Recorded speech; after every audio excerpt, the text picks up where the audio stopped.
যশোর কিসের কারণে বিখ্যাত? খেজুরের গুড়ের কারণে। কিন্তু যশোরের কথা সর্বপ্রথম মাথায় আসলে তার আগে মাথায় আসে গদখালির ফুলের বাগানের কথা। তো গাইস, আমি আবিদ হাসান রাহুল। আজকের ভিডিওতে আমি ঘুরে দেখাবো পুরো গদখালিটা। তো চলুন জার্নি শুরু করা যাক।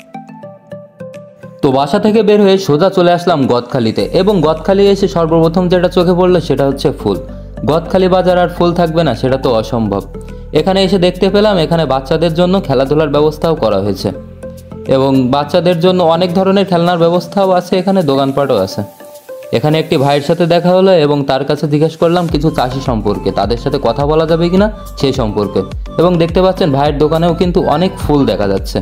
সেও একজন ফুল বিক্রেতা এবং মাথার যে ব্যান্ডটা থাকে মেয়েদের সেটাও বিক্রি করে। এবং ভাই আমাদের রাস্তাটা দেখিয়ে দিচ্ছে যে এই পাশে যেতে। তো ভাইয়ের দেখানো রাস্তা দিয়ে চলে গেলাম সোজা একজন প্রকৃত চাষির খোঁজে। এমন একজন চাষিকে খুঁজে বের করতে হবে যিনি ফুল চাষ সম্পর্কে খুব ভালোভাবে জানেন এবং তার একটা ভালো এক্সপিরিয়েন্স আছে ফুল চাষ সম্পর্কে। তো চলুন দেখি কাউকে পাই কিনা। তো চলে আসলাম গদখালির ভিতরে একটি গোলাপ ফুলের বাগানে, এবং সৌভাগ্যবশত এখানকার বাগানের মালিককেও আমরা পেয়ে গেছি। তো তার সম্পর্কে জানবো এবং কতদিন যাবত সে চাষ করছে সে সম্পর্কেও জানবো। আসলাম ভাইয়ের সাথে দেখা করতে এবং ভাইয়ের সম্পর্কে আমরা কিছু জানবো। আসসালামু আলাইকুম। ওয়ালাইকুম আসসালাম। কতদিন যাবত আপনি চাষ করছেন ফুল? 7 বছর। 7 বছর। তো এই গোলাপ ফুলই চাষ করা হয় নাকি অন্য কিছু চাষ? ফুলও আছে, রজনী, গাঁদা ফুল। মানে জার বেড়াটা চাষ করা হয় না? ব্যয়বহুল খরচ। আর গোলাপের লাভ কেমন হয়? শীতকালে লাভ হয়, প্রচুর লাভ হয়। উৎপাদনও শীতকালে আমার মতে বেশি। শীতকালে উৎপাদনের দাম থাকে বেশি, অনুষ্ঠান হলে টান যায় খুব।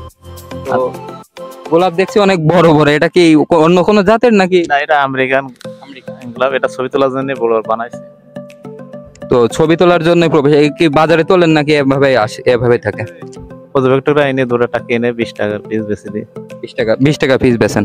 তো দেখতে পেলেন, তার সম্পর্কে জানলাম। এবং 7 বছর ধরে তিনি ফুল চাষ করছেন এবং ফুল 20 টাকা করে পার পিস বেচেন। এবং এখানে আমরা ওইখানে দেখলে বুঝতে পারবো যে 5 টাকা করে তিনি মানুষ প্রবেশের জন্য নেন আর কি।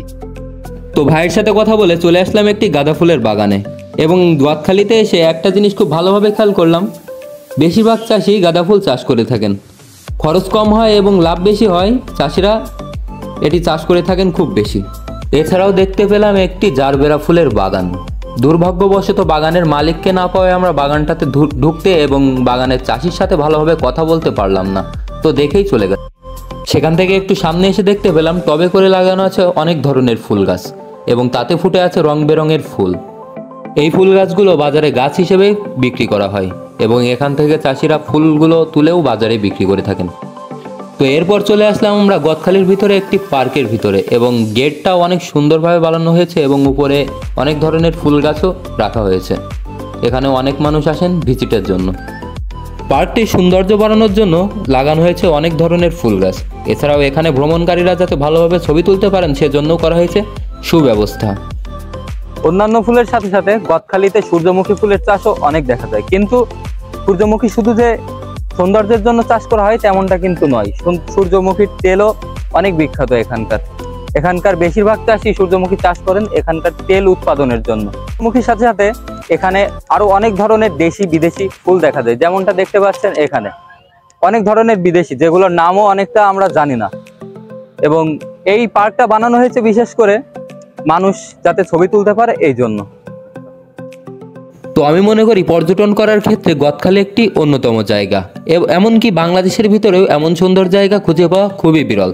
তো যারা প্রাকৃতিক সৌন্দর্যের মজা উপভোগ করতে চান তাদেরকে আমি অবশ্যই রেফার করব যে আপনারা গদখালিতে আসুন এবং এখানকার সৌন্দর্যকে উপভোগ করুন। তো এই ছিল আজকের ভিডিওটা ভালো লাগলে অবশ্যই ভিডিওতে একটি লাইক করবেন, যারা চ্যানেলটা সাবস্ক্রাইব করেননি চ্যানেলটা সাবস্ক্রাইব করবেন, এবং অবশ্যই কমেন্টে আপনার মতামত জানাবেন ভিডিওটা কেমন লাগলো। দেখা হবে কোনো একটা নতুন ভিডিওতে, সেই পর্যন্ত ভালো থাকবেন, সুস্থ থাকবেন। আসসালামু আলাইকুম, আল্লাহ হাফেজ।